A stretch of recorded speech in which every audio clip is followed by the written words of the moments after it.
പൊള്ളുന്ന ചൂടിനെ അവഗണിച്ച് ഒപ്പന താളത്തിൽ ലയിച്ച് കലാസ്വാദകർ.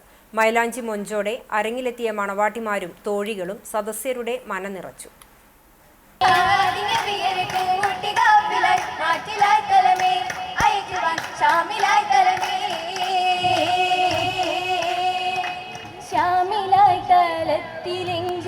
UP വിഭാഗത്തിന്റെ ഒപ്പന രാവിലെ 9-ന് ആരംഭിക്കുമെന്ന് അറിയിച്ചിരുന്നെങ്കിലും പങ്കെടുക്കേണ്ട മത്സരാർത്ഥികൾ റിപ്പോർട്ട് ചെയ്യാൻ വൈകിയതിനാൽ 1.5 മണിക്കൂർ കഴിഞ്ഞാണ് തുടങ്ങാനായത്.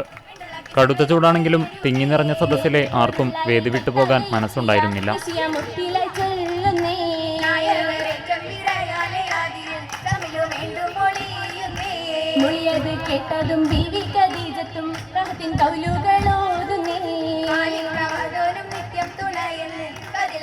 നിറയെ അലങ്കാരങ്ങളുള്ള വെളുത്ത വസ്ത്രങ്ങളും മൈലാഞ്ചി ചുവപ്പ് രാശിയേന്തിയ കൈകളും കഴുത്തിലും കാതിലും തിളങ്ങുന്ന ആഭരണങ്ങളുമായി മണവാട്ടിയും തോഴിമാരും അരങ്ങിലെത്തിയതോടെ സദസ്സും ഒപ്പനപ്പാട്ടിനൊപ്പം താളം പിടിച്ചു.